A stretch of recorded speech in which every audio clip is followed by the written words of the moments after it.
नमस्कार दोस्तों, मैं आप लोगों का स्वागत करता हूं। दोस्तों, जो ये हमास और इजराइल का जो युद्ध हो रहा है, इसमें क्या गाजा सिटी पूरी तरीके से बर्बाद हो जाएगी?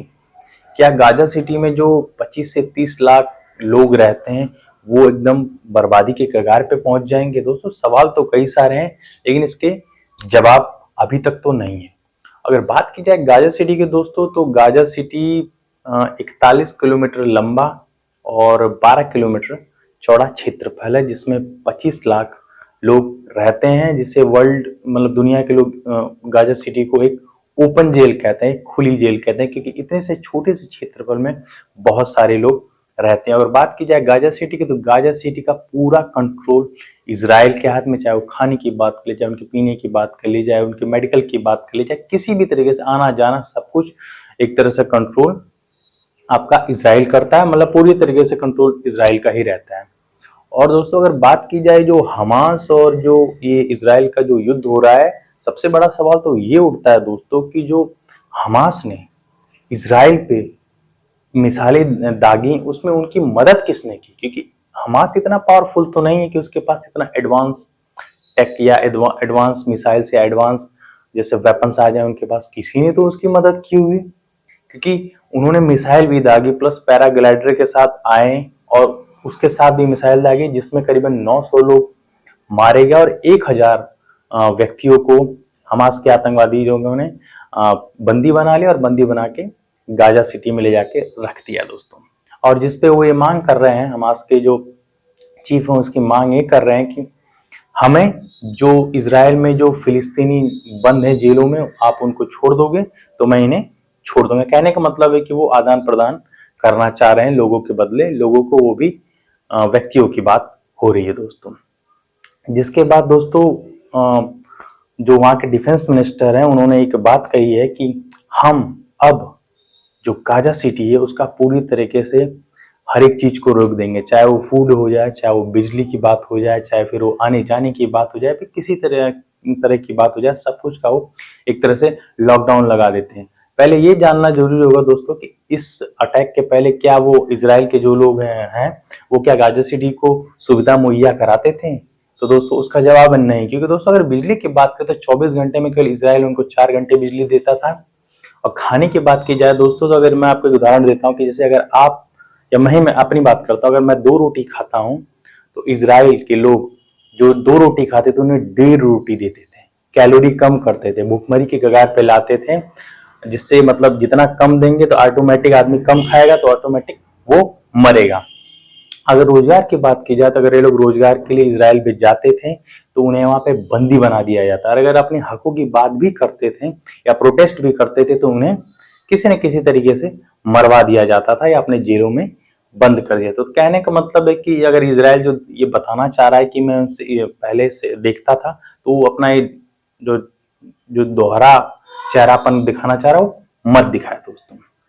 क्योंकि जो इसराइल के ही जो डिफेंस मिनिस्टर हैं उन्होंने ये यहाँ तक कह दिया था कि फिलिस्तीन का झंडा अगर किसी सार्वजनिक स्थल पे देखा जाता है तो वो एक आतंकवादी की लिस्ट में आता है, वो आतंकवाद के लिस्ट में आता है। कहने का मतलब जो फिलिस्तीनी जो लोग हैं 24, 25, 30 लाख लोग जो हैं जो गाजा सिटी में रहते हैं, अगर वो झंडा भी फहरा देते हैं फिलिस्तीन का तो वो आतंकवादी की लिस्ट में आ जाएंगे। मैं उनसे ये पूछना चाहता हूँ कि जो गाजा सिटी में लोग रहते हैं 25 लाख लोग हैं, वो क्या सभी हमास को ही सपोर्ट करते होंगे? उसमें कुछ आम नागरिक भी तो होंगे, कुछ तो आम नागरिक होंगे जो इन सब से कोई मतलब नहीं होगा, वो केवल आम जिंदगी जीना चाहते होंगे, उन्हें इन सब से कोई लेना देना नहीं होगा।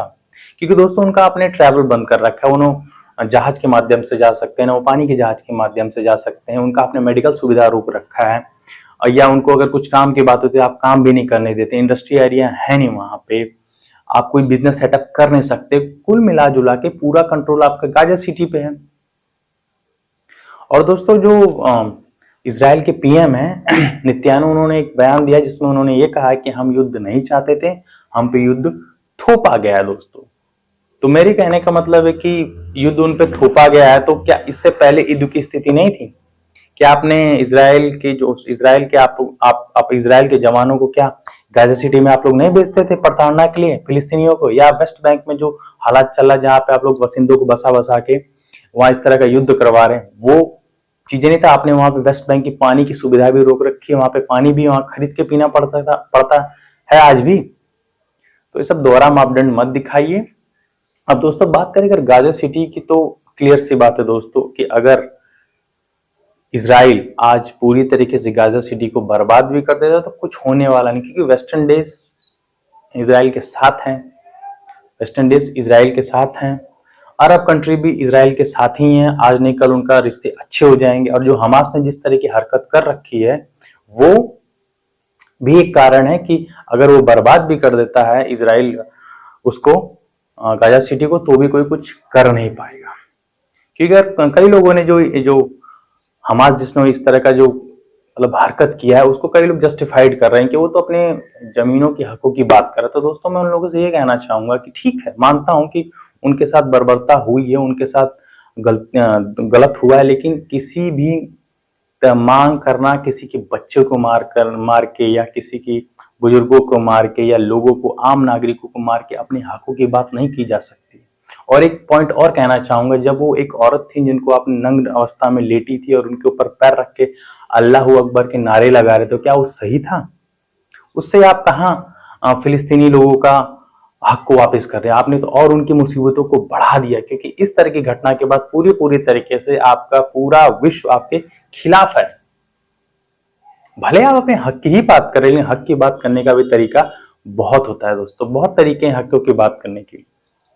और जैसे भी एक बात और कहूंगा दोस्तों कि हमने अपना पक्ष तो बना लिया, हमने अपना पक्ष बना लिया कि हम इजराइल के साथ हैं या हमास के साथ है, लेकिन दोस्तों पक्ष बनाना सही है, लेकिन चीजों को जान के पक्ष बनाना ज्यादा बेहतर होगा मेरी राय की जाए। देखिए मैं यहाँ पे मैं इजराइल का पूरी तरीके से सपोर्ट कर रहा हूँ, ना मैं फिलिस्तीन का सपोर्ट कर रहा हूँ, क्योंकि हाँ फिलिस्तीन की पुरानी लड़ाई है मैं मानता हूँ, लेकिन जो उन्होंने तरीका अपनाया है वो भी गलत। लेकिन अगर इजराइल की बात करें तो इजराइल भी बहुत सही नहीं है, क्योंकि उसने भी उनकी जमीनों पर कब्जा किया, उनके लोगों को एक तरह से मजदूर बना कर रखा है, कैदी बना कर रखा है, एक तरह से रिफ्यूजीज बना कर रखा है। कहने का मतलब उनका सीधी सीधी बात है कि दोनों ही पक्ष अपने तरीके से सही नहीं, हमें अपनी राय अपने हिसाब से देख के बनानी पड़ेगी। तो चलिए दोस्तों, बस वीडियो आज यहीं तक का था। अगर वीडियो पसंद है तो लाइक करिएगा, जानकारी थोड़ी मोड़ी भी अच्छी लगे तो कमेंट करके जरूर बताइएगा। और एक सवाल आप लोगों से जरूर रहेगा कि हाँ आप लोगों का राय क्या है, जो मोसाद जैसी जो सिक्योरिटी एजेंसी है इजराइल की, उसको जब इसका भनक नहीं पता चला, जो हमास ने हमला किया, तो आपका क्या राय है कि वो जानबूझ के जान नहीं पाए कि इस तरह का हमला हो नहीं दिया? दोस्तों कमेंट करके जरूर बताइएगा, क्योंकि मोसाद को ये कहा जाता है कि वो बहुत बढ़िया एजेंसी, सिक्योरिटी एजेंसी है, जो अपने पे अगर किसी भी प्रकार का दुख या तकलीफ आता है, किसी भी प्रकार का हमले की भी उसको आशंका होती है, तो तुरंत वो खोज के मार देती है दोस्तों। तो सवाल कई सारे उठ जाते हैं, तो आप कमेंट के माध्यम से जरूर जवाब देने की कोशिश करिएगा। तब तक के लिए टाटा, गुड बाय, और चैनल को प्लीज सब्सक्राइब करिएगा। जय हिंद।